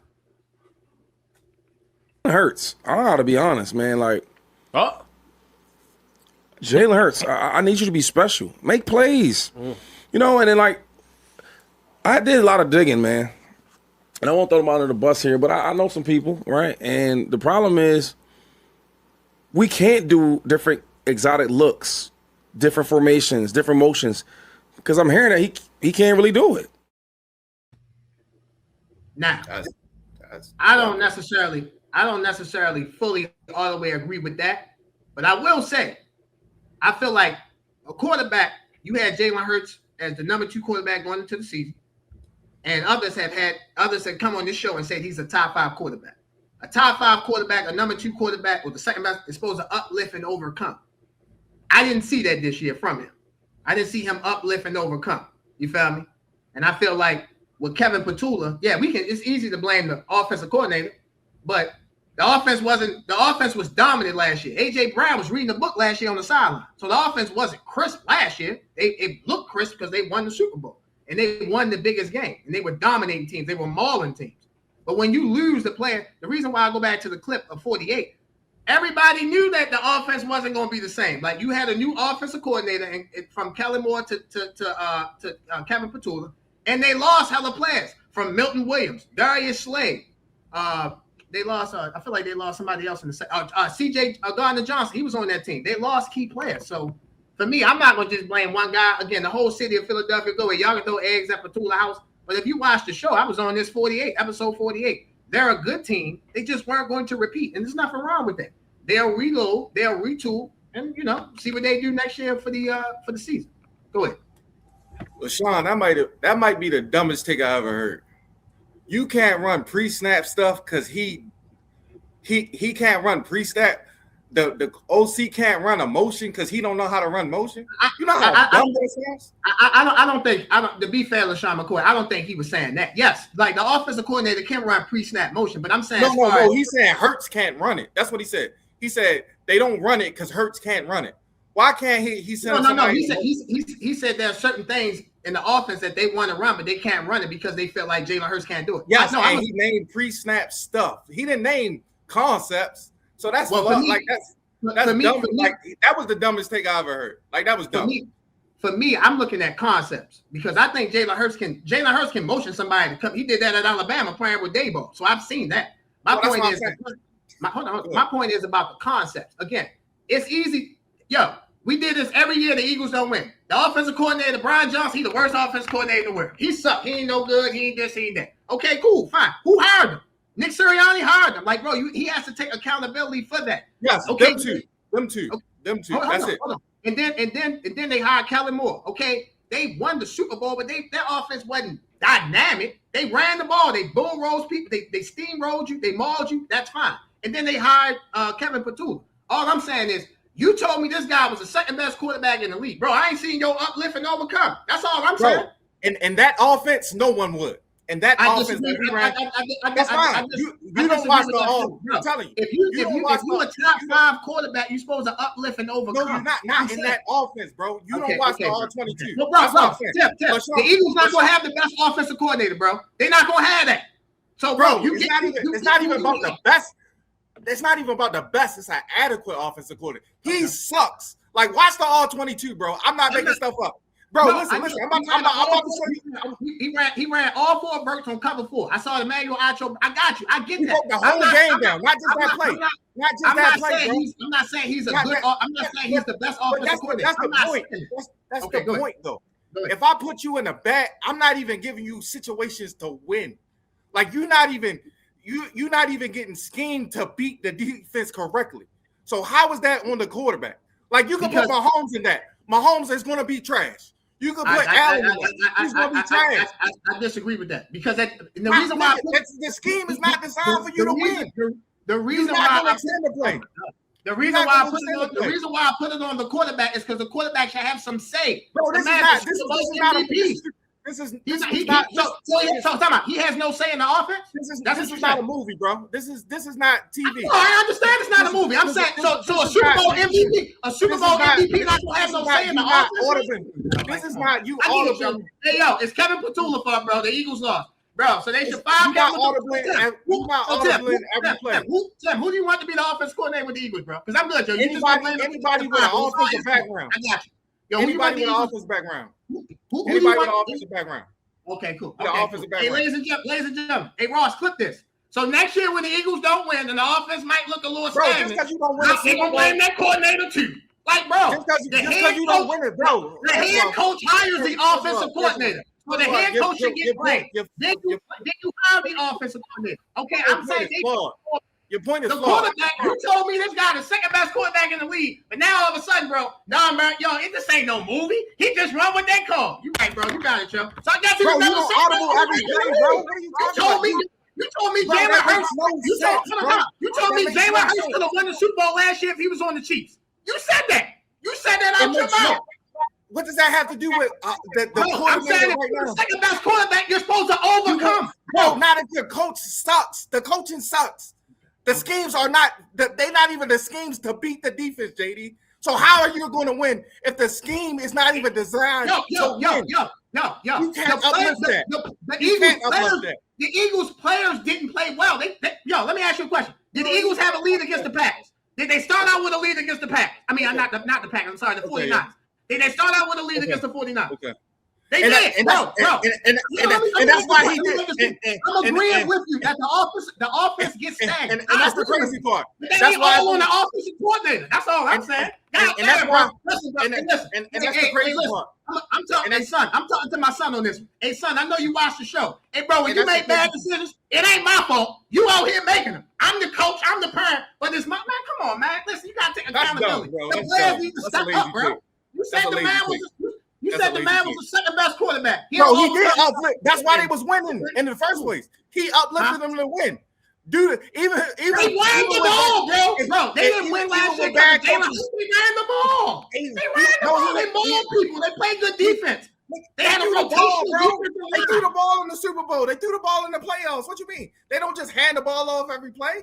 No, Saquon Barkley and a lot of 200 yards against the Commanders. He had like 180 against the.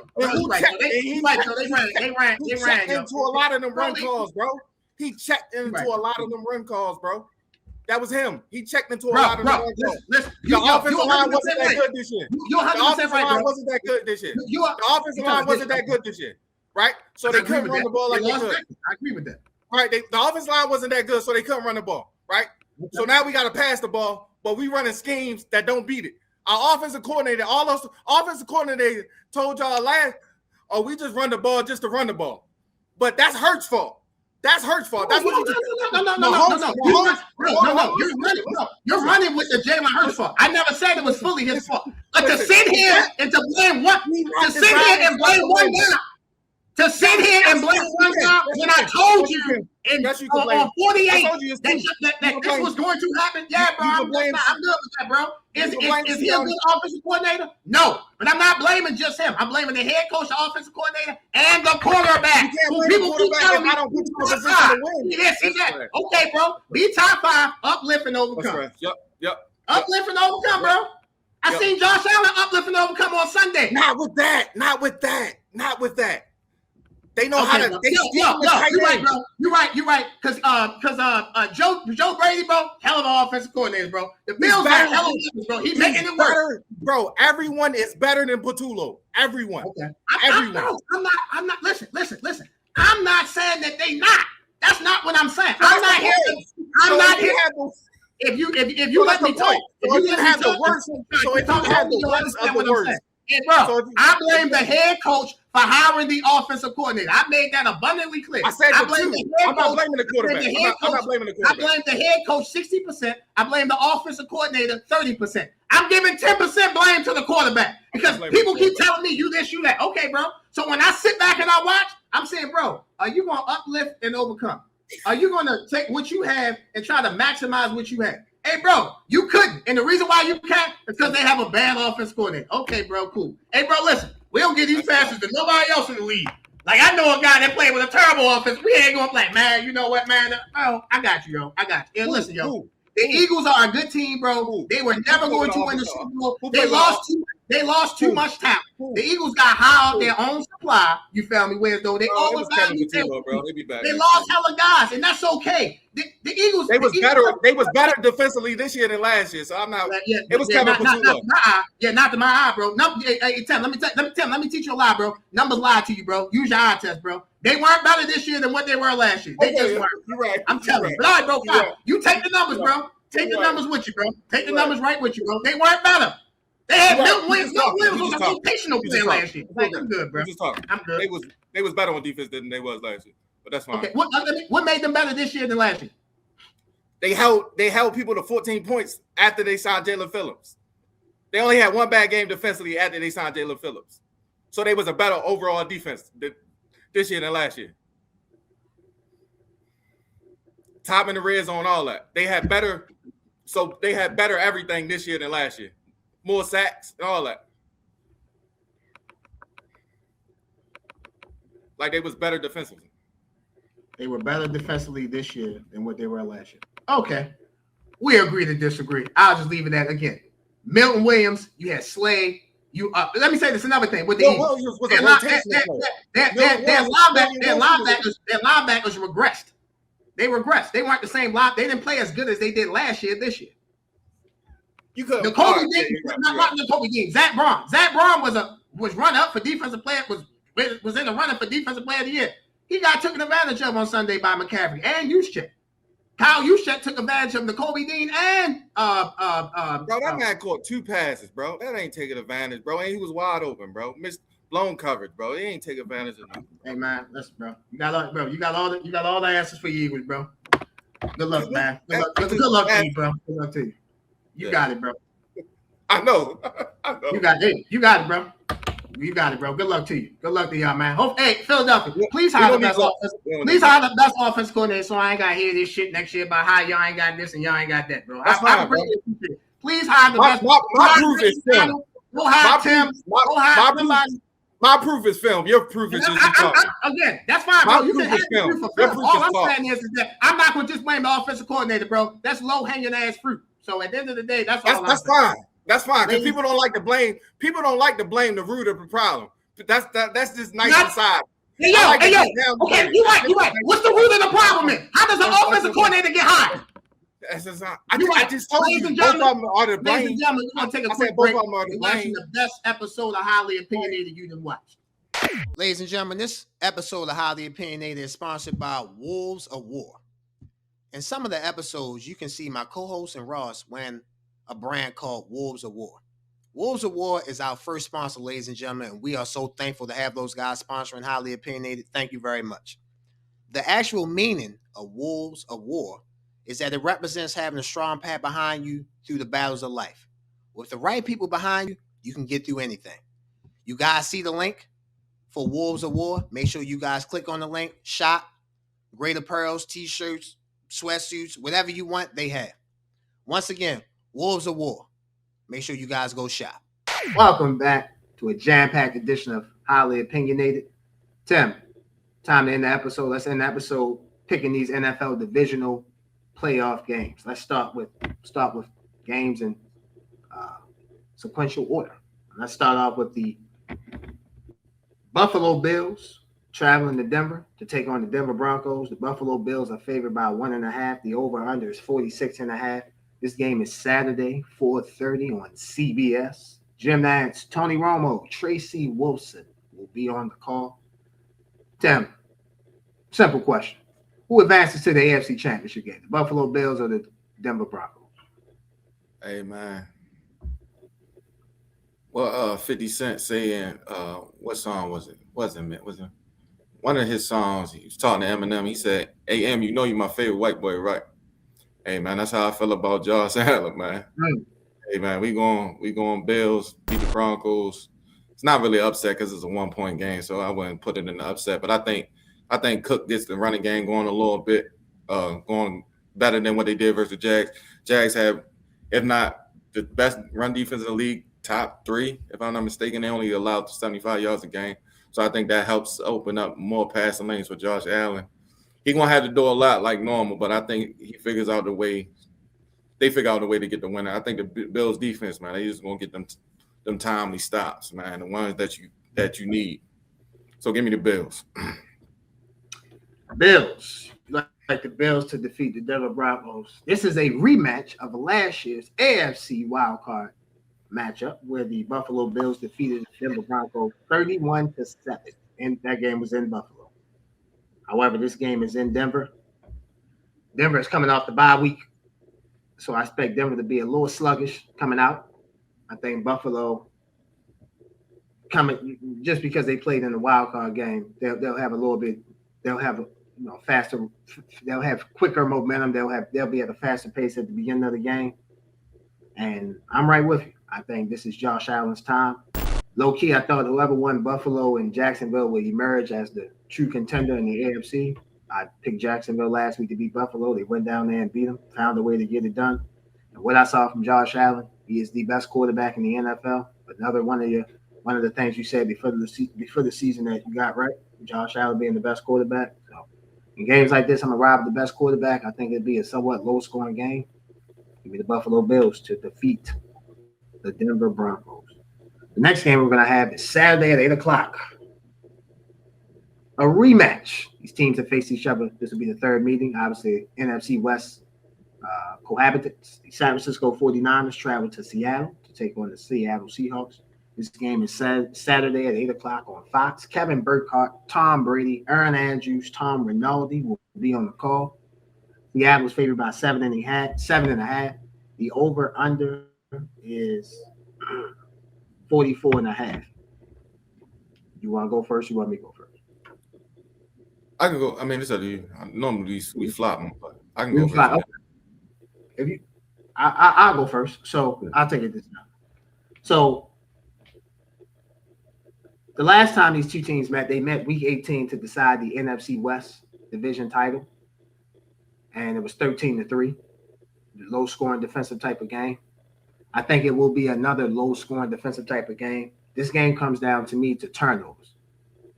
If the 49ers don't turn the ball over, they'll win the game. If Seattle doesn't turn the ball over, they'll win the game.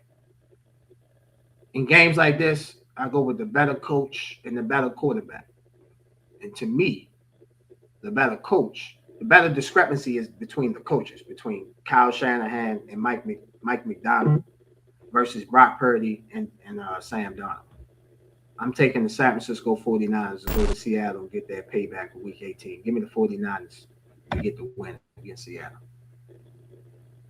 Yeah, man. I just think, man, you got the Wounded Warriors versus the Seahawks, man. We seen this Week 18, like you said. I don't even think this is going to be a game, actually, audience, man. I ain't going to lie to you. I like Seattle on the route, man. This thing get ugly, and it get ugly quick.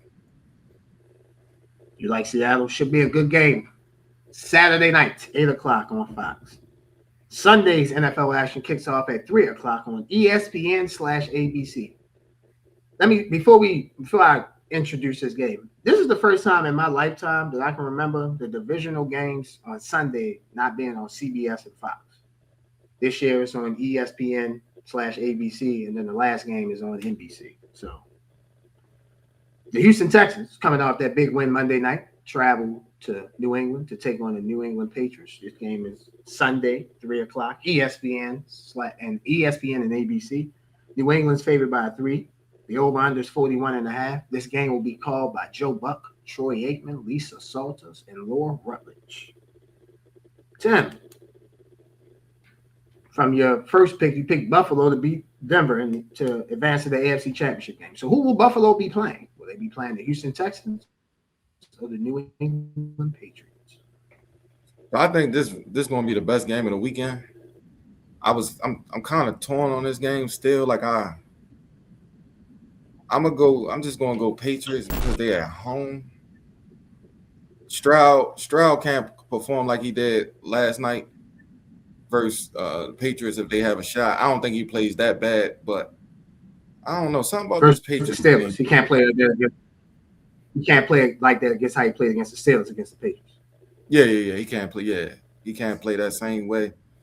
But so I'm gonna lean to the home team. But this game, I ain't gonna lie to y'all. I don't really know. I ain't 100% sure. Like this one of them games. Like I definitely want to see the first half. Like who make the adjustments quick enough. Certain things like that for this game. So, but I'm gonna take the home team. I'm gonna go Patriots. You like the Patriots. So watching the game Monday night, I think the best player in the NFL playoffs is Josh Allen. I think the best unit left in the NFL playoffs is the Houston Texans defense. The defense travels.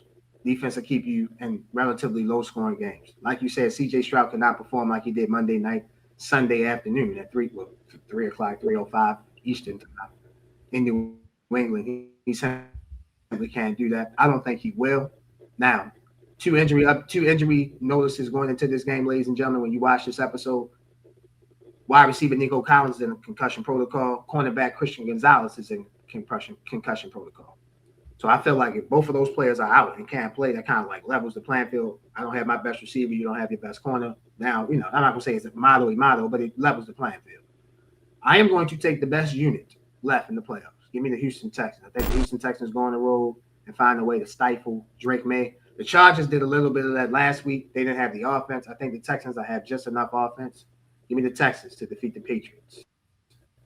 And a linebacker versus linebacker head coaching matchup. I'm gonna give a shout out to that. DeMeco Ryans versus Mike Vrabel. Shout out to linebackers. Linebackers are more than just stumpers, people. They can think too. Probably the smartest people on the defense because they got to set everybody up and put them in their right spot and everything. So shout out to those two linebackers becoming head coaches. Tim, the last game we're going to preview is the Los Angeles Rams and the Chicago Bears. This is the last game of divisional Sunday weekend. This game is Sunday at 6 o'clock on NBC. Mike Tirico, Chris Collinsworth, Melissa Stark, who will be calling, those three guys will be calling the Super Bowl, will be on the call. The Rams travel to Chicago. The Rams are favored by 3.5. The over-under is 48.5. I'll start us off. I think the Bears will give the Rams everything they got. This game, I definitely think will be a high scoring because both defenses leave a lot to be desired. Rams in the secondary, Bears somewhat all over. But I think the Rams find a way to advance to the NFC Championship game, a home NFC Championship game by my pick because they would be playing San Francisco. So give me the road team. I like the Rams to beat the Chicago Bears. Yeah, man. I'm gonna quote Mike Singletary on this game, man. They all who we thought they were. Bears gonna start slow. They gonna get down double digits, but it will not be no comeback this time. The Rams know what's at stake. Stafford want to cap off what should be an MVP season, going at least to the NFC Championship. So give me the Rams, man. I don't give me the Rams by double digits. And I don't think the Bears ready for this moment.